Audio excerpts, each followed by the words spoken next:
Casper.com has created an outrageously comfortable mattress that you can try risk-free for 100 nights. Don't love it? They'll pick it up in-home and refund everything. Go to Casper.com and use code Colin for $50 towards the purchase of your mattress.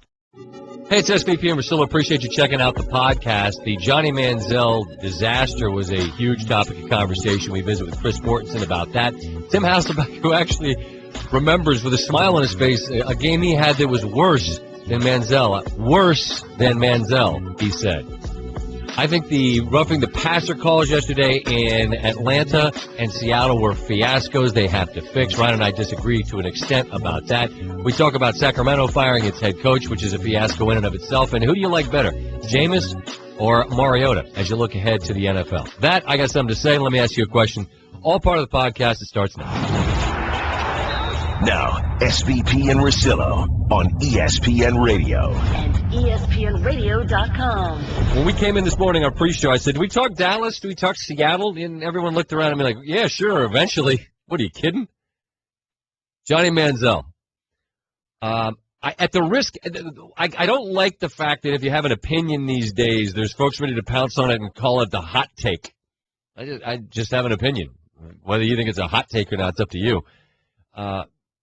Ryan and I, if we butted heads at all last week, it was just my thought that the reason that Cleveland, who had pretty poor quarterbacking from Brian Hoyer for more than a month, the reason why they didn't go to the next guy was because they knew what they didn't have, and what they didn't have was somebody who was demonstrably better in Johnny Manziel.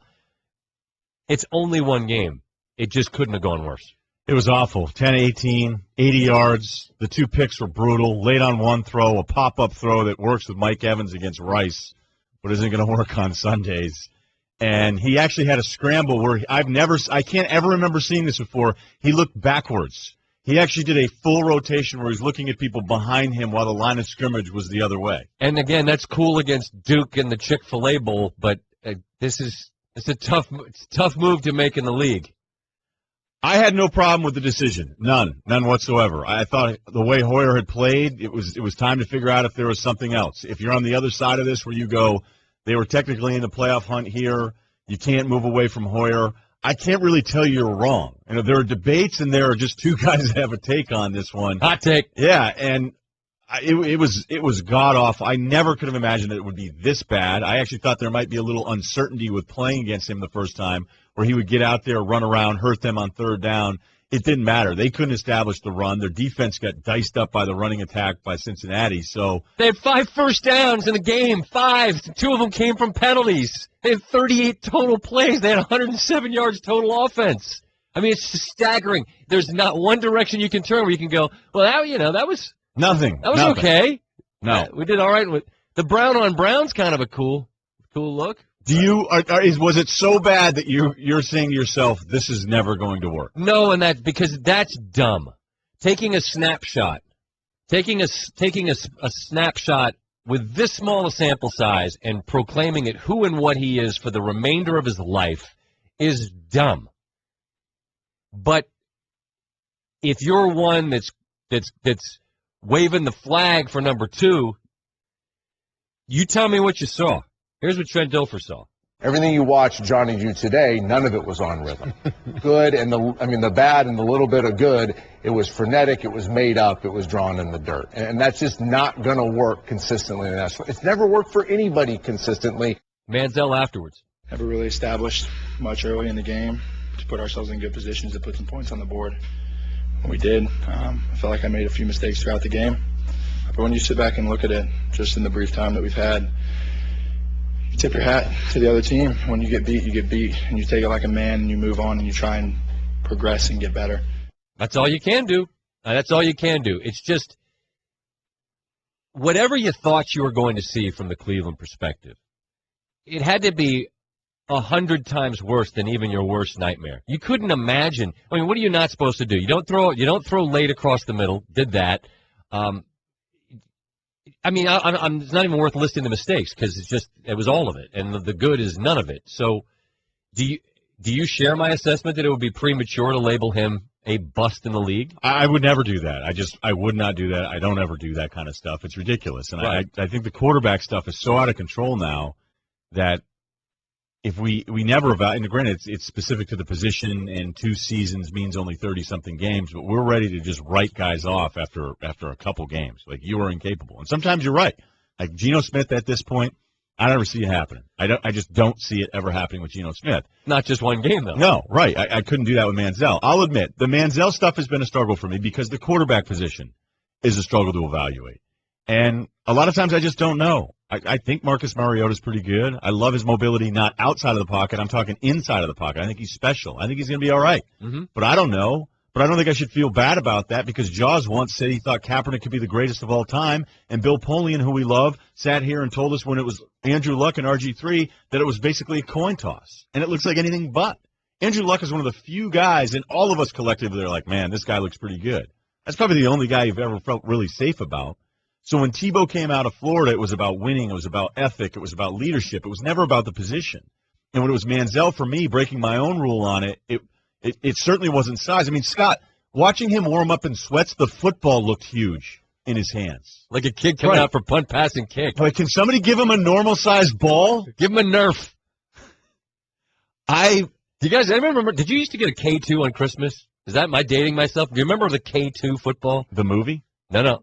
It was a specific football. It was called a K2. If you're in your 40s, Christmas Day, you get a new K2. When you were little, you could go out and wing that thing all the way down the street. Don't throw on the street, Scott. Okay. Christmas dinner, that thing was scuffed. Already had the pregnant bubble coming out of it. Anyway, back to the Johnny Manziel story. So, if you think about how we try to do this with quarterbacks, and again, we keep screwing it up all the time, and I'm thinking he's a gamer, he finds a way, all these different things. None of that happened yesterday. Through all the adversity, find a way to make a play. So you want to talk about balance and footwork and mechanics. He still, through all of that being poor, find a way to kind of be competitive, and it wasn't even that. So, yeah, if I drafted him, honestly, I'd be scared, but it'd be really irresponsible for anyone to go, he's done just based on 60 minutes of play. It's SVP and Russillo limited time offer. You can send the Peppermint Rose Bouquet 1-800-Flowers and save $20. Go to 1-800-Flowers.com/ESPN. Last week when you asked me, do I hold it? You seem like you hold it against him when I bring up the Drake and the LeBron stuff. And the point that I made then, and I'll reiterate, is that all that did and does is alienates him within the rank and file that feel like he's been anointed a rock star before he's done anything at this level.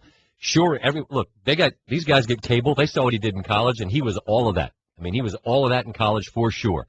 But I noticed something yesterday, and I cannot pretend, and I wouldn't come here and lie to you and tell you I saw every snap that Bortles played against Baltimore, that I saw every snap that Teddy had against Detroit or Carr had against Kansas City. I didn't. Like you, I'm watching the red zone. They're flipping it around. I see Detroit getting to Bridgewater and knocking him down, and I see a guy reach down with a hand to pick him up. I see guys knock down Manziel, and I see him doing this to him. They can't wait to get in his face and let him know and let him hear about it. And that's the money sign. Exactly. Give him the what for. Hey, buddy, you ain't college anymore, and all that stuff that made you a rock star, 5 first downs, 107 yards, 38 total plays, and here, have some of this. Have some of your own move.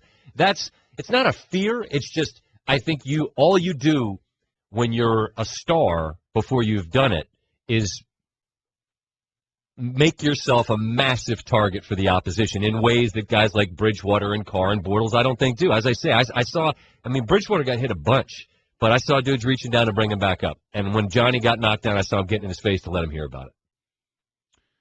Yeah, I can understand that. It makes sense, and Maluga is a perfect example of a USC, an ego alpha guy who had it rolling when he was with all those linebackers. Think about that crew, right? Right. Like, but there's probably some people that forgot he was even in the league until we saw the money sign from him. Mm-hmm. So I get what you're saying, but maybe I'm just wrong. I mean, I'm sitting with you a lot in this room, and I think that you hate anyone that gets a lot. And I don't mean hate like in a personal sense, but you don't like teams. You don't like players that get any kind of attention that haven't won. I think it bothers you.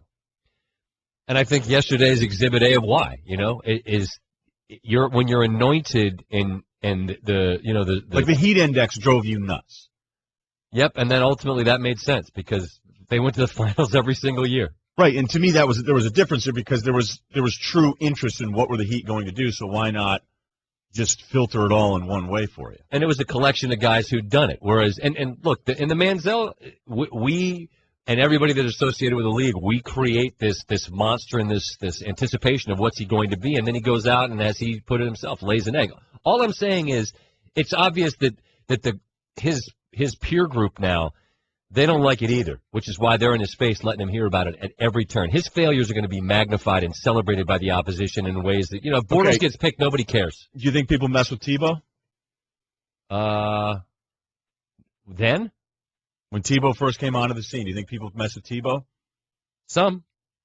I think it's the exact same thing, and the two guys that handled it completely differently. Mm-hmm. Because it's like, you're with us now. The legendary Tebow story at the Combine, where they were taking a test, and Tebow wanted to say something, and the other guy in the room let him know what he thought of his advice. Yeah, they're going to pray, right? Right. Yeah, shut the bleep up. So I'm not sitting here disagreeing with you, but I just think that it's just about the notoriety than it is specifically that I have a headphone deal and I did a Snickers ad and whatever. Oh, look, it's very similar. It's very similar. They're going to gun for you in a way that they wouldn't for other people. Coming up next, Cowboys have made me look pretty dumb these last couple of weeks. We'll discuss them and a Seahawk team that is absolutely rolling. It's next. SVP and Russillo, ESPN Radio. For 30 years, Samuel Adams has been devoted to brewing a wide variety of authentic, delicious craft beers. A tried-and-true American favorite, Samuel Adams Boston Lager, first brewed in Jim Cook's kitchen in 1984. Really? I didn't know. Halfway through, I hadn't done it, so all right, go. This deep amber-colored lager is brewed using only 4 classic ingredients: barley, hops, yeast, and water, and traditional brewing methods. That's the attention to quality that made Sammy Adams Boston Lager the first American beer to pass Germany's beer purity whatever law. For Sam Adams Winter Lager, the brewers brewed a dark wheat bock. You've been waiting the whole time just to do that. Yeah, Say it again. What is it, a what? It's a dark wheat bock. I love that. Go ahead. Subtly spiced, fresh ground cinnamon, ginger, orange peel for a deep, smooth flavor. Malty finish. It'll warm you on a cold winter's night. Jim also invented freshness dating. For all you single guys out there. Swipe left, ensuring you enjoy beer when it tastes as close as possible the way the brewers intended. Brewers at Sammy Adams brew up for 60 different styles of beer a year. 60? I think I had like 50 of those at the hop once. Visit SamAdams.com for more information. Follow us on Facebook, Instagram, and Twitter at Sam Adams Beer. SVP and Russillo. Chris Mortensen, ESPN NFL Insider in studio. I feel like there's a ton to get to, and Ryan and I just wanted to piggyback the conversation that ended our last hour and just get your thought on this. It relates to Mariota, the Heisman winner, Jameis, the last Heisman winner, and who you think the NFL might covet more. In other words, who would go before the other based on what you hear? Well, based on evaluators I've spoken to, it's easier for them to project Winston into the NFL right now as opposed to Mariota. But that's just based off tape. I mean, now the tape on Mariota is spectacular because he's a great athlete.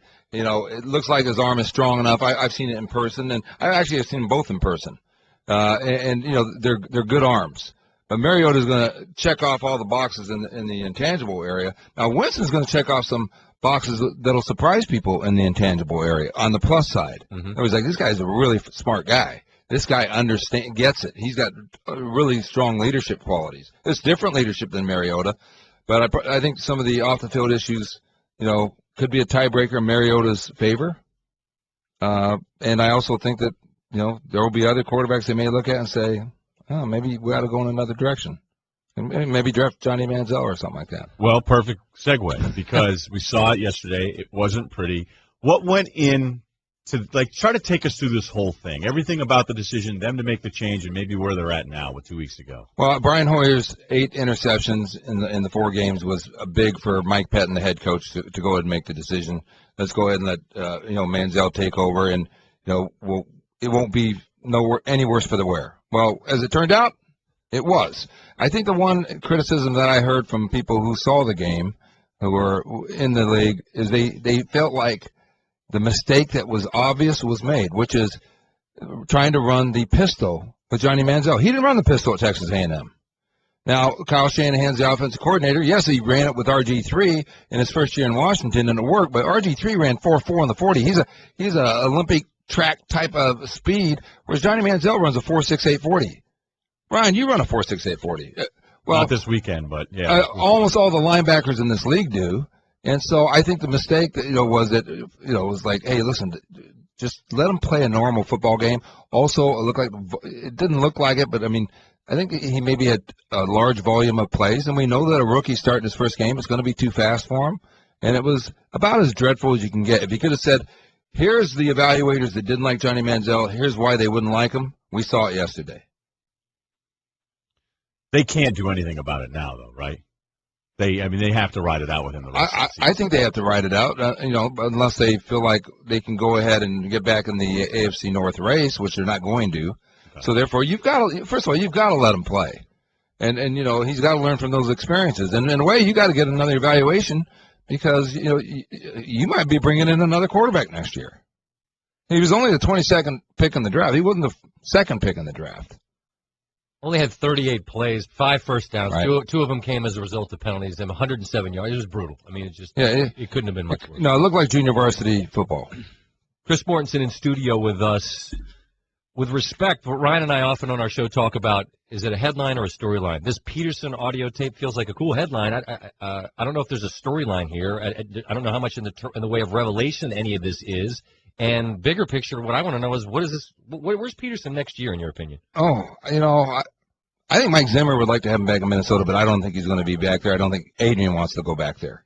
The audio tape was something that's kind of like, okay, the audio tape itself, the transcripts, which we have reported on and seen, and the testimony, which we already had been submitted and admitted into evidence when Troy Vincent was on the witness stand in that hearing, and the hearing officer, Harold Henderson, upheld the decision. Even cited the neutral arbitrator who overturned the decision in Ray Rice's case, saying the commissioner has the sole authority. There's a storyline here about Troy Vincent, where was Troy coming off at?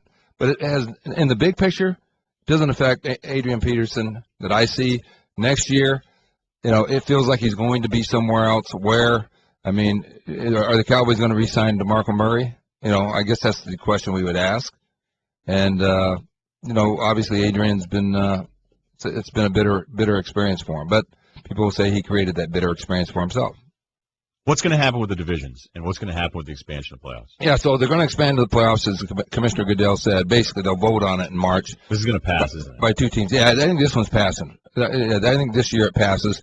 And with it, opens up the window of opportunity to have some type of playoff seeding. Not total playoff seeding, but it's basically one bye in each conference. So, the Patriots would get the bye in the AFC, and whoever has the NFC Arizona had bye. So, and then you go the 2 division champions with the best records would get home games. There you go. Okay. So then the remaining, is it 8 teams? Yeah, 66, right. Yeah, if you add 2 next year, it'd be 8 and 8. Yeah, it'd be 8 next year. Would then be seeded by win-loss record. Okay, one thing Scott and I brought up, and I always feel like you have 2 ways to make decisions. You can get really caught up in the emotion in the moment and maybe make some sort of rash decision, and then they're the guys that hang back and are patient. But sometimes you're so patient, you let everything pass you by. I usually like to consider myself a patient person when it comes to these things. You are. Right. So you look at the divisions, and you see what's happening in the NFC South in a scenario where Carolina could be 5-10-1. The way the division works out, maybe they'd have to be 6-9-1. Right. That's a horrible record for any team to be in the playoffs. Right. So I think you're going to hear a lot of people say, "Oh, the divisions are stupid." I don't think the divisions are stupid. I like divisions. Right. I have no problem with it. Could they, though, pass some deal where it's like, if you're not 8-8, man, we're taking your spot from you? No, that's not going to happen. Okay. So, I mean, have they thought of it yet? You want to share that with us? All I can tell you is they have stressed the importance of divisional champions, and sometimes there are reasons. Didn't happen this year, but let's just say Denver ended up 7-9.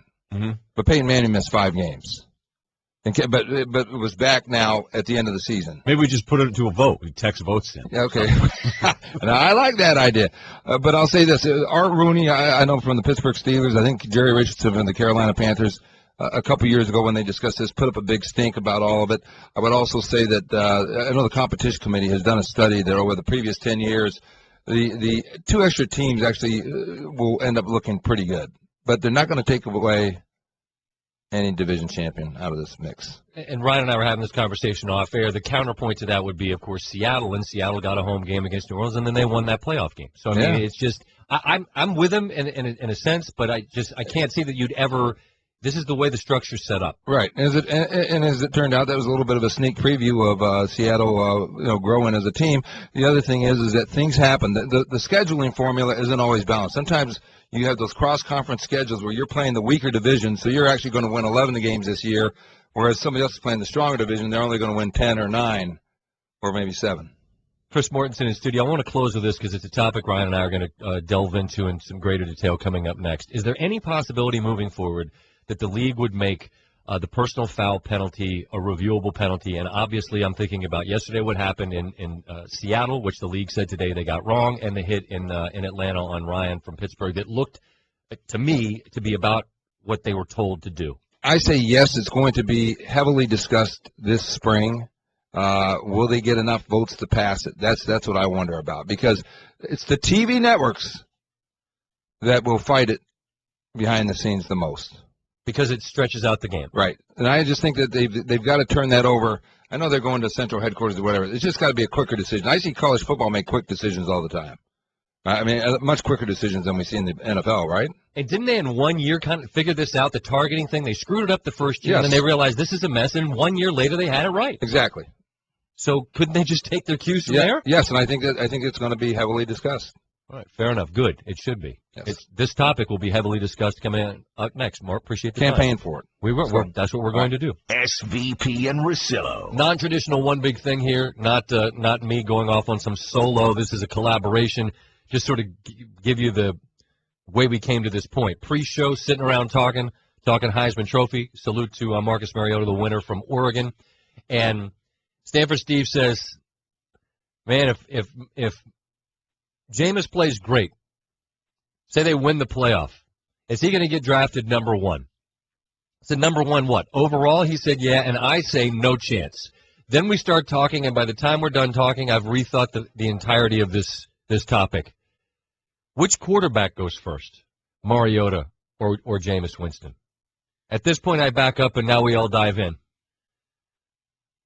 Well, it's always felt like Mariota, even though I thought that the Winston will drop out of the first round stuff was just out of control. And look, I love Mel, but when Mel drops him off of his make-believe big board, like what is Jameis Winston supposed to do? Like, I'm not on an internet list now.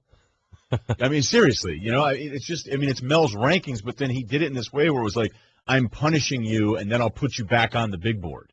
Like, that didn't even make any sense. So I know how this works at times where everybody's against the guy, and everyone thought he was a first-round talent, that it just didn't make any sense. Like, I could not envision a scenario, even with the heightened importance on conduct in the NFL, where Winston would be drafted in the second round because he's really, really good on the field. I just never saw it. But now to say he could go over Mariota, weirder stuff happens with basketball players in the tournament. So could we see a version of this where he has this flawless run here in the next 2 games and wins back-to-back titles, that he goes number 1? It's not impossible. Steve, you say it because why? I just think he's more of a pro mold at this point than Mariota right now. And, we talked about Manziel at the beginning of the show, but I think there's that worrisome, bunch of worrisome people about the mobile guy. Yeah, and you hear people just start dissecting, and that's what this will turn into, this perfect kid that doesn't misstep outside of a speeding ticket, which he owned up to when he was on with us. And you'll say, well, does he really have to throw into a lot of tight windows because of the offense they run? Does he have a lot of people running wide? How many pro throws does he have to make? The thing about Jameis, the very few quarterbacks have lived as publicly with their missteps as he has, and has had such frequent missteps during this, internet life that we now live, quite like him. So I don't know how many truly unexpected things they'd find when they start sifting through his garbage. And the thing about Winston, that what Mariota's numbers were preposterous in terms of touchdowns to turnovers. They weren't even close. It was like 9-1 almost. Winston doesn't live with his mistakes. His ability to put whatever the last play is behind him. Like, you hear people that play golf talk about shot to shot. Don't let the next shot, you can hit one fat, but be ready to hit the next shot properly. That's Winston in a nutshell. He'll drive it out of bounds, and then he'll hold the next shot. It's unbelievable the way he does that. His size, his inability to get the guy on the ground from in the pocket. I'm allowing myself to entertain the thought that my no chance is probably some chance. So what are you saying? Are you saying that you went from no chance he goes ahead of Mariota to where do you think he goes now? If you're going to pick a quarterback first, and you're picking between Mariota and Winston, I still believe it's Mariota. I said no chance, and that was stupid because there is a chance because of all the things I just said about Winston. I said no chance, and that was foolish. There's a chance. It'll be interesting to see what direction the Mariota talking points go as we get closer to the draft.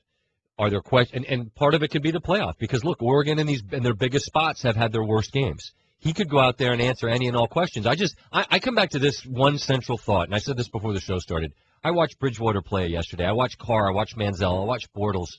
It's just really hard to come into this league and be good right off the bat. It just isn't done very often at all. And when it was with Griffin, then they stopped running what they ran, and everybody, you have to be great in the pocket. Well, I think Winston's good in the pocket. Do you think Mariota's a great pocket player? Oh, I think he's terrific in the pocket. I think that's one of his greatest assets. When you look at him, I'm not talking about him running because I basically dismissed that now. If you can run, awesome. Good for you. It's not what's going to make you a great NFL vet. But his mobility in the pocket, moving around with pressure, the beginning of the year, Michigan State, that Arizona game, and I know he gave up the fumble to Scooby right there at the end, but I've seen him make plays this Stanford game 2 years ago where he has that sense. Brady's not a mobile quarterback in the sense of running around, but he is a terrific in-the-pocket quarterback with his mobility, and I think that's one of the great things. I think Winston slide steps and gets blasted and gets the throw out and then finds a way to get the first down. I do think they're very different. But I've been watching this game a long time. I've never played the position, so I'm not telling you. I just don't think anybody knows. It is so hard. The only thing that I've learned is that it's hard, because if it was about arm strength and Cutler would be one of the best, Kyle Bullard would still be in the league, and so would Jamarcus Russell. If it was about athleticism, Mike Vick would be one of the greatest of all time, and Colin Kaepernick could be killing people right now. Yep. But it isn't. We're evaluating somebody's ability to make a judgment call and whether or not their emotions will get the best of them at this level. And those are, you can hook up any dude, any kind of machine you want. It just seems impossible. It just seems so hard to figure out which guys are going to work, and that's why even the best get it wrong all the time. I'm amazed at how quickly it turned from Kaepernick and Griffin of the future to they have to be able to be good in the pocket, and that happened in 2 years. I was wrong about no chance, but I think you and I, in the end, I agree with you, not Steve. I'd see it be Mariota. SVP and Russillo. Guest joined the Subway Fresh Take Hotline. Tim Hasselbeck in studio with us. I really wish that we had like the PTI thing where you just sitting around was on air. People would really, really enjoy that. Don't you think? Probably. We've had some gems. I agree. Off air. I don't know if any of it's going to make its way on there. We'll have to monitor that and assess as we organic as we move along. You had some starts in the league. Did you ever have a start that, upon review, was as sketchy as Manziel yesterday? I did. Fortunately, it wasn't my first one because it would have been tough to go back out there at a game that I had against the Cowboys. Been my first one. I think I'd probably been shook pretty good. Actually, he had a 1 QBR. I had a 0 quarterback rating. That's not good. No, it wasn't. What did you do poorly? A lot. A couple things I did well is put Terrence Newman into the Pro Bowl probably in that game, and Roy Glover had a nice little afternoon as well. When you're in the middle of that, and it's all gone wrong, at least you have perspective. You knew, all right, I'll be all right. This is Manziel's one exhibit A to his teammates, to the media, whoever else cares. What's his day like today? What do you do when you look at the film? What does he learn? Well, I'll tell you this. For me, watching the film is rough. When you have a bad game, watching the film with your teammates is hard to do because there will be a handful of plays where you just know, like, that's on me. 10 other guys did their job, and I'm the one that was holding us back. When that happens, that's tough to swallow, and really it makes it awkward. It makes it tough to look at the guy next to you and think, you got wide open. I was late getting you the football, and so instead of that being a reception for you, which, by the way, all these wide receivers want, for 25 yards, I just threw a pick. So, that's tough to swallow. And I think ultimately when you look at it for him, The part that I would be very concerned about is that when you watch him since he's had a pro uniform on, preseason to this start now, he's been the same. Like, there hasn't been things that you think are necessarily different about him from August to now, which is somewhat to be expected because he hasn't played a ton.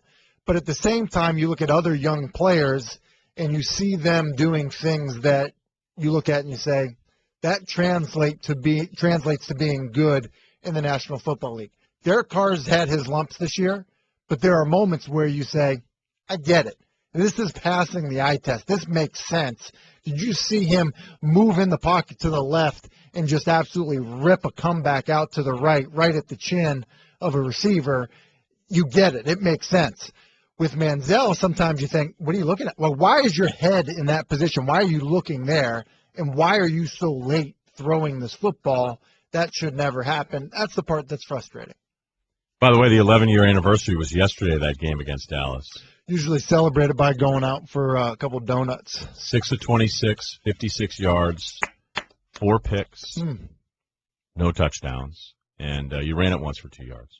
So you could actually say that positive yards rushing. Yeah, you did. Nice. You kept him guessing. And I have more completions than picks, right? You did. You had I wasn't sure that was the case. 6-to-4 ratio. You don't see 2 yards per attempt a lot, but that was just a guy keeping it safe. I bet they had more than 5 first downs. You know what? I didn't want to. There's a chance I don't remember exactly how it went, but there's a chance I threw a 5th pick to Darren Woodson that got called back. Mm-hmm. Did anyone else play in this game? Jabron Hamden relieved me at the very end. He did. Yep.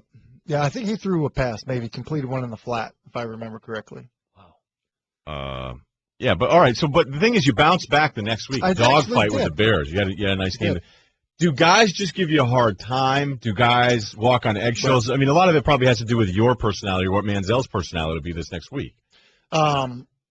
I actually rode to the stadium with a teammate, Todd Franz. I'll never forget. So his wife was at the game. So I actually rode home from the game with a guy who was friends with on the team, Todd Franz, and his wife. So it wasn't like we could have this big talk about hey, you were horrible today and how you feel. It wasn't a great setup. Just silence. Pretty much was silence and there was a lot of traffic coming out. You know the area, dude. There's a lot of traffic coming out of FedEx Field. Yep. That was a long ride home. Listen, when it's so bad, it's actually past the point of laughing about it. I think one of the things, and you actually saw it on the sideline there with Hoyer, Kyle Shanahan, and Manziel. There's a little moment of laughter during that game and I'm sure it was something like, hey, that was bad, but we've all been there, and a little chuckle, and you kind of have to have some levity in that type of moment. When it's so bad that people are afraid to laugh about it, that's when it's uncomfortable. I mean it. I mean, when you make a mistake that's just so bad that you can find no humor in it, that's when you know that again, that's the feeling I was describing before. That's when you know this is uncomfortable and you feel like you've let everybody else down. That's what that'll feel like. And he has plays. When you watch him on film, he'll have plays where guys are looking and they're saying, let's go. I mean, everyone's talking about, hey, guys around you need to play better. Well, you need to play better. We're open. That's all you have for me? No. I got one more for you. All right. Aaron Rodgers. I heard somebody on the radio with you yesterday as I was driving around, and you were doing some of the late show. Were you the one that said Aaron Rodgers lost the MVP yesterday? No. All right. I didn't think so because I was like, I like him. Why? Who would have it then? J.J. Watt? Would you give it to Watt? No. Would he be if you got to do your top 3 then? Who would you give it to? Look, I think Watt has been. You can certainly make the argument of him being this, at times the best football player on the field, and he's at a position that rarely affects outcomes of games, and he's been able to affect outcomes of games. But they're a bad football team, and I think it just goes to show you that, and not that it has to go to a quarterback, but doesn't the MVP have to be somebody that helps their team win at least half their games? I mean, don't you? Well, so what are the Texans going to end up this year? How many wins are they going to end up with? Maybe 8. Okay, so they maybe end up with 8 wins. If he was not on that team, how many? So they could have 6 or 8 wins. How many wins I see what you're saying. I can't say that they go 0-16 if Matt without him. Flynn was the starter in Green Bay, would the differential wins be more significant? Yes. So that would mean he's more valuable to that Packers team than J.J. Watt. There really should be a non-quarterback MVP award then. Yeah, and look, there's a Defensive Player of the Year award that I'm sure he'll walk away with.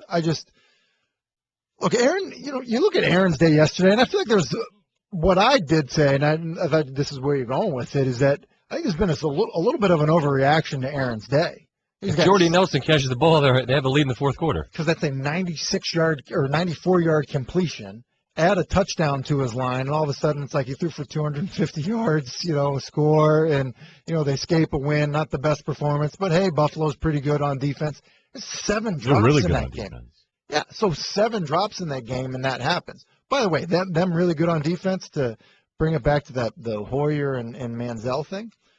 They pull Hoyer against Buffalo because they're struggling. Were they down 10 points with 11 minutes left in the game? Well, fast forward a couple weeks, Peyton Manning can't throw a touchdown pass against Buffalo. Aaron Rodgers looks human against Buffalo. Now, all of a sudden, Hoyer's day against Buffalo isn't so alarming that you've got to put Johnny Football in the game at 11 minutes, because that was really when that decision was made to move on from Hoyer.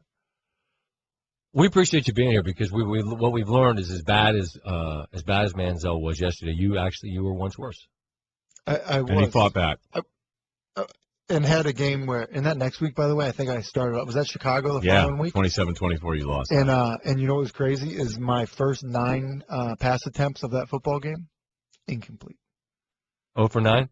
To start the game. And what I ended up, I went on a little bit of a run. Get him out of the way, bro.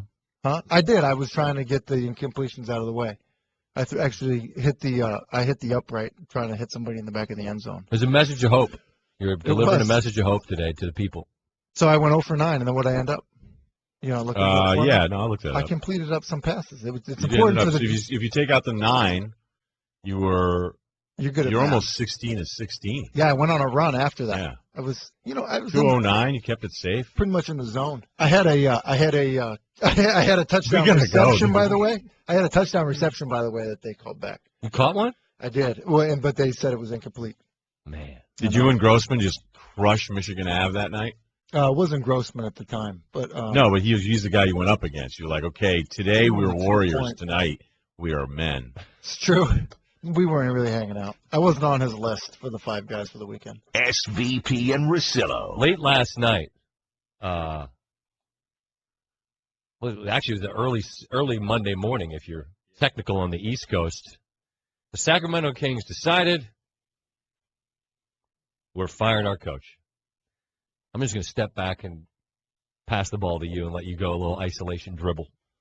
All right. Well, what do we got? Where is it? What do we got here? Up here. We got new owners in the NBA. I mean, new owners are new owners, and it's kind of like you can't show up to campus your first year and expect you're going to know everything and avoid the mistakes that you're just going to make. And new owners, because they have a lot of money, go, whatever. I've been able to amass all this wealth, and I won't make the same mistakes everybody else makes, but they all make them because they own a team and they want everything to be the way they want it to be, whether it's signing a guy. When I look back on it, the new group in Atlanta bought that team. That was a disaster. They paid Joe Johnson a ton of money. They actually did it twice. Prokhorov comes into the Nets, goes, well, I'll just throw money around. That'll work. Clearly it isn't. The Nets are a complete mess. Jacob of Golden State, yes, it's worked out, but the first thing he did, give me David Lee. I like David Lee. Yeah, but he maxed him. He gave him max money. Even Mark Cuban, I was looking back at this because I'll never forget, he did an interview with Dan Patrick, and it was when Cuban had first bought the team, and very soon thereafter they traded for Rafe LaFrentz, and he gave Rafe LaFrentz a 7-year max deal, essentially. It was a little below max, but that was Mark Cuban, who we consider a smart owner, but early on the game's like, I've got Dirk, I've got Rafe, I'm good to go. New owners, the Memphis guy he was mad. I heard a story about the new Memphis owner who's younger than I am, who freaked out because some girl that he met was like, you don't own the Grizzlies. Timberlake does. It's like, wait a minute. No, I'm the one that owns the team. I have all the money. At least Philly has a plan. But the point is that new owners just always want to do all this different stuff. And apparently the new guy that owns Sacramento gets rid of Malone. He didn't want Josh Smith this summer, so he's right. They apparently did. And now Wojnarowski of Yahoo says that apparently there was a storyline here where the owner who coaches his daughter's youth team, where they run some 4-on-5 with an automatic cherry picker on defense, that they would like the team to run some of that stuff, which I have to believe can't possibly be true at the NBA level. Please, Chris Mullin has a role, right? Shaq owns part of the team, but you know what? It doesn't, like, when you're the guy that actually really, really bought the team, I don't think these guys care. Somebody that understands has to be able to explain that you can't run permanent cherry picker. Like, this is the, I told the story about one of my buddies that I used to live with in Orlando back in the day at the Golf Channel would sit around and come up with ways to make sports better. And one of them was permanent cherry picker, and he's convinced it would work. And these are the things you sit around and talk about late night in Orlando after you've been playing darts at Fiddler's Green, okay? Well, that kid who scored 170 or something in that low-level college game, and everybody picked up on it, and then a guy actually wrote, I was at the game, here's every possession, this is what we did. Because we're freaking out going, this kid's awesome, look at his shooting numbers. And you go, well, there had to have been a gimmick. So I don't want to be so close-minded that it couldn't possibly work. Here's what I would guess. That you're probably limiting who you can be as a basketball team in the NBA if you're going 4-on-5 defensively with a cherry picker. I just want you to imagine that you're Chris Mullin. I kind of want it to be true. And you're in a room, and the guy says, here's what we're going to do because it works super awesome at the junior high school where we play sideways with 2 games going short ways. Come on. Someone has to be able to say, you can't do this, man. Well, maybe it was the coach, and that's why he doesn't work there anymore. And DeMarcus Cousins has missed a bunch of games with this infection. Tyrone Corbin was a terrible coach with Utah, okay? So I don't know what this means. I got to imagine that there's something more, but here's the thing. The Rudy Gay thing kind of worked for him because they needed a dude that had been around for a while, that at least had the stones to take some of those shots. I agree with that. And the point guard thing, even though they get crushed for not keeping Isaiah Thomas around, has kind of worked because it's one less guy who just wants to get his shot off. Exactly. You can't have 4 guys that all think they're supposed to shoot every possession. But how anyone in a front office could watch Josh Smith play recently and go, you know what, I want some of that. I want to get Josh Smith. Excuse me, it's pronounced Smith. I want to get some of that in this mix. So if Malone goes, I'd rather not do this, and I'd rather not go 4-on-5 with an automatic cherry picker because it works for the ladybugs. And this, I don't know what's true and what's not, but I do know that history tells us that in the NBA, when a new owner gets involved with a team, he can't wait to spend his money on something. It's like a house. Like, think all the stupid stuff you buy for yourself in a house when you first move in. You go to Bed Bath & Beyond and you go, do I need a 4th toilet brush? Possibly if we expand on the north wing. You know, you just do stuff, and then when you move, you go, I'm such an idiot for buying all of these things I didn't need, but it was new, and I was a first-time homeowner, and I thought I needed these things. It's the same principle with these NBA teams. There's a closet right now in my house that has a gross of new towels and such. Rope? You get some rope? I bought rope this year. No idea why. We have a bedroom that's filled with a ton of kid stuff, has like a bunk bedroom. We outfitted that this weekend. That thing's sick. I'd move in. It's a great room, and you know who it's for? Children that don't exist. But I got news for you. When they arrive, we got bedding on the beds ready for you right now. We're the owner of the Kings, I guess. That bedroom. But you know what I'm not doing? The equivalent of running 4-on-5. That can't be. No, you bought a bed. Yeah. You don't have an inside teepee with a fire. Like, I don't understand. I understand dumb purchases. You go overseas. What's that? It's my walking cane. The handle's made of pewter. I lost it 3 hours later, but it was nice. I was in Heidelberg. I thought I could use it. It'd be kind of nice. Like, hey, is that your cane from Germany? Yeah, I'm upright. I'm good. What are you, the Prime Minister Pete Nice? You needed a walking stick? Hold on. But you bought that, didn't you? No, I didn't. Yeah, you did. Oh, I did. Maybe you did. A cane? I'm just trying to think of how anyone buys a cane that actually doesn't medically need one. You went pewter on the handle. I'm just saying it could have been. I'd imagine it'd have pewter if it was a nice one. Yeah, obviously. Not aluminum. Only a nice one. We're presented by Progressive Insurance. You can test drive Snapshot if you have insurance with another company. See how much you can save before you switch. Owners can't help themselves. Procroft's going, wait a minute, I got more money than like all these dudes combined. And what are we again? And it's just, they can't. You know what the NBA does too? This is the best part for the owners and the other established GMs. Mm-hmm. Well, they love it. How many new guys bought teams this year? Call them up. Let's get some deals done. Like, credit the Milwaukee Bucks for not doing anything crazy. Well, if this happens now, I'm not as mad. George Karl could be the coach? according to Mark Stein? Yeah, that was out this morning. Well, I was too busy reading the other NBA story that I'm more interested in than even this was just about Lance Stevenson and him being available. What are you going to get for him? Him not being on your team is the asset there. How do you sign him and think? You do, because you can't sign anybody else. Gordon Hayward's money gets matched. Restricted free agency. This league's a mess. You know what you're allowed to do with money that you have? You can save it for the next time. But you can't, because then as soon as a rookie contract escalates, then that money that you saved, it doesn't exist anymore. This league, the owners want all the best players to have no freedom of movement, no freedom of movement. But then at the same time, they get mad that they have to spend on free agency when there's no one available because you have it rigged in your favor. They want it both ways. I mean, this is the stance I've made forever. No one seems to care. You've been right all along. I'd rather not spend my money and have to give it to a rookie later than enable Lance Stevenson to believe he's a star. But again, that's the problem. When you have $10 million in cap space 1 year, it doesn't mean you're going to have it next year. So you go, I can just never add a player, or I can add any kind of player, and that's why players get the contracts they get. Well, are these types of illuminating insights? Will we hear those on Grantland on this week? Thursday? Yeah, I'm headed out to L.A. Wednesday night. Show's on Thursday? Show's on Thursday. That means Thursday and Friday I'm just solo? Or outsider. I could call in. No, see, because here's the thing. Because I'm psyched for you until it means that the last 2 shows before the holiday for me aren't going to be as much fun. You're off all next week? I'm gone. We got festivities, bro. We got joy to spread. Oh, I think I am, too. So does that mean I'm done with work? Yeah, you're going to be just out. I'm going to mail it in on Wednesday, too. Yeah, see you in 2015. Right. Yeah. Mentally, you'll have tapped out. Then I'm going out to L.A. twice. Because all you're going to be thinking about is, like, how's my beard going to look with Simmons? What am I going to do? Am I going to go super cash? Am I going to go with a knit tie with a flat bottom? What am I going to do? Knit tie is a tough one to pull off. I have one, and I hate it. Hard to get a knot. It's hard to get a proper knot with that. And I feel like a tool in it. I just think about that neck beard area and just getting some of that cleaned up. Worry about yourself. I'm worried about us collectively, me and you together. We're going to the top, kid. I'll be at the beach. This is a good beach beard, though. Yeah. Down there. What are you, getting MMA? Yeah, yeah. No, I'm on TV, dude. Check it out tonight. SVP and Russillo. This is a topic that over the years, I think you and I differ on this. We'll find out just how much right now because we haven't talked about this off air. Yesterday, and we just talked about this a little bit with Mort, there were 2 prime examples of why I think the NFL simply has to allow penalties for unnecessary roughness to be reviewed. And, I mean, look, we all know the league is different. There was a hit where they called a Seattle receiver, a defenseless receiver, after he'd caught the ball and run with 2 steps. You aren't allowed to hit a guy hard across the middle. We saw it with Browner in New England a couple weeks ago.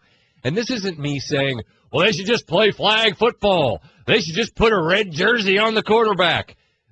I'm not saying any of those things. What I'm saying is that what Nick Worrells did yesterday to Matt Ryan in Atlanta, to my eyes, isn't a penalty. You've taken away the ability for a defender to go low, the Tom Brady rule. You cannot go for the knee. We know that you cannot go high because if you hit anyone in the head, then that's a flag too. So, all right, you've eliminated low, you've eliminated high. I'm a gigantic man. I'm running as fast as I can, and I hit you right in the chest. Now, is that in the neck area? I suppose. But what we really are saying is if you hit the quarterback hard / too hard, it's a flag. Well, what do you leave the defender to do? What can that defender do? Ryan got hit hard. He hits the deck. His head hits hard. They get that penalty. They score a touchdown 2 plays later. Then there's the Nick Moody flag, San Francisco and Seattle. And on Pro Football Talk today, they have the story that the NFL head of officiating said, well, actually it was on NFL Network, that they got it wrong. And it's a 3rd down, and Nick Moody, he blasts Wilson, hits him hard. But it's not a penalty. And they call the penalty. And what does it turn into 2 plays later? A touchdown. So now instead of being down 13-7, you're down 17-7. Well, San Francisco's out of it this year. They're not a threat. They're out of the playoffs, eliminated yesterday. But let's just say that, for argument's sake, they're not. And let's just say that play turns a game, which turns the playoff race, which turns the division, which turns everything. It's only one call. You have to have the ability to look at that and say, that's wrong. Because these plays turn games. In both instances of these two calls, touchdowns were scored immediately thereafter. That doesn't make it more right or wrong. It just makes it a more visible value of the penalty, which in my opinion, in both cases, they're not right. Would you want them to review pass interference? Nope. Same thing, though, game-changing calls. Mm-hmm. I just can't handle any more reviews. I'm with you. The Matt Ryan call was clean. It was totally clean. The Browner call 2 weeks ago, clean. Shoulder. The San Francisco thing, they admitted, as you said. Got that wrong. But I looked at the entire league this morning, and I thought, okay, if I'm the league, what am I trying to do? I'm trying to protect this position that is as vulnerable as anything in sports. We're not even talking about sacks and hits. How about the passes where guys follow through, complete it 30 yards down the field, and still get blasted on the release? I believe the league just wanted to find a way to be overprotective of these guys. We could sit there and go, how do you play the position? Where you play it in a way where they want the defender freaked out about a flag. They want you second-guessing yourself on how hard you're going to hit that quarterback. Because when I look around the league, I see a league that stayed pretty healthy at quarterback when it comes to the presumed starter. Foles got knocked out with a collarbone thing. I'm talking about on the field, the real guy, the starting quarterback, not the four guys that are going to play for the Titans. Foles gets hurt. RG3 gets hurt where he's actually just running to his right, breaks his ankle. Yeah, freak play. Arizona with Carson Palmer, he got hurt. So maybe if you want to include Mettenberger in that, who's now shut down for the rest of the season, and Locker got hurt again yesterday, and it's Charlie Whitehurst in, Tennessee almost doesn't count. I'd say of the real accepted week-to-week starters, there's really only 3 or 4 of them that were hurt all season long. And even though I agree with you and think it's really frustrating, I bet you the league is actually happy about it. Fitzpatrick gets hurt yesterday. Savage comes in for him. I don't even know. They had a 4th down late. Had he completed, I don't know what they would have done because he was limping around. I don't know anyone that would argue the point that this is as Tirico said when he was on with us last week, this is the hardest thing in sports to do well, be a quarterback. And if you don't have one, you've got no chance. So your goal is to protect. I don't know. Anyone that watches the game clearly understands that. I also think that there's a premium on getting to that quarterback and knocking him down. I mean, the oldest line in the book, the old days with Al Davis, the quarterback must go down, he must go down hard. We're light years beyond selling VHS tapes of the hardest hits. Understood. You have to be allowed to legally do what the league has mandated you do. Can't go low, can't go high. That leaves the middle that I can target. And I'm allowed to get there violently because I'm a big man and I run fast. When I get there within the framework of the rules you've created, and you've narrowed that target point to the point that I've got to be incredibly skilled to hit it, and I hit it and I still get flagged, then I just don't understand the point of the defender. I don't know what you're to do. Well, you're still allowed to play defense. I mean, I understand that you're talking about frustration, but I think I'm talking about it, and this is our disagreement, that it's a bigger picture thing, that they don't care that anybody's frustrated. They don't care that the defensive end, that yes, it's really hard, 60, 70 snaps, you finally get there, and it's unbelievably ridiculous when you get these flags, when you didn't hit somebody in the head, you didn't go low on them, but they want you second-guessing yourself. They want your coaches saying to practice, I don't really know what you're supposed to do either. Because you know what? Dumb. Because Rodgers, because Brady, because Manning, because Luck, because all the big-name guys, they're all playing all year and they're staying healthy. And I'd rather the league keep those guys healthy and have defenders frustrated than the other way around when the guys are bigger and faster and there's more exotic blitzes. Because if you just let everybody keep teeing off on these guys, we're going to be watching half a Tom. 16 teams are going to have Tom Savages starting for you on Sunday, and you can't have it. No, I can't argue. The point that look, Rodgers got hurt last year, kind of a freak thing. He just comes down on his clavicle, and it's a bummer for Green Bay. And it's more fun watching Aaron Rodgers play, even when he plays poorly like he did yesterday. But I don't know how you can have a sport where one half of it, the equation, is you don't know what you're supposed to teach the guy to do. I don't know how you do that. And you make a good point also on the interference. And you watch it in any time these guys get caught up. The receivers going to his hip looking for a flag. They get too many of those. I agree. If you did reviews of pass interference, or was it pass interference, almost every time it's going to look like it's pass interference in slow motion. And I'm sorry. I do this for a living, but the games aren't as much fun to watch. They just aren't. Basketball, that Lakers-Spurs game at the end, let's review everything. And the point is to get it right, but in the process of trying to get it right, we've made it less enjoyable. I'd rather see more screw-ups in a quicker game. I'd rather they figure this out because But that's just another piece. It is. I can live with this. I can live with this because this is important to get right. But so's pass interference. When you told them that you have to narrow your focus to a target and then you hit the target, but you just hit it too hard, then there's just no point in any of this. I got something to say. This show, more than any other, ought to be a beacon of hope to all of you. Collectively, I think it would be fair to say of Ryan and myself, neither of us were the most focused or applied during our upbringing educationally. And here we sit. The man who was just our guest was an NFL quarterback who had a 0 in a game, a 0 rating. And he's paid to talk about playing that position. So what I'm saying to all of you, if you can hear our voice right now, you can do anything that you want to. You can't fly. That technically can't be done. But anything else you could probably do, because just look at all of us, and here we are. This is a topic for the offseason, but we were talking about Jay Cutler months ago, and I go, you know what? It's over. Just trade him. And then it turns into there's no market for him. I think you and I disagree on that. But if you look at who needs a quarterback, there's always about 5 or 6 teams, depending on how the draft breaks, and it's not a very good quarterback class for the draft. If the Buffalo Bills gave up a first-rounder to move up from 9 to 5, so the Bills moved up 4 spots to take Sammy Watkins, traded a first-rounder in 2015 and a fourth-rounder in 2015, then why wouldn't somebody trade for somebody like Jay Cutler?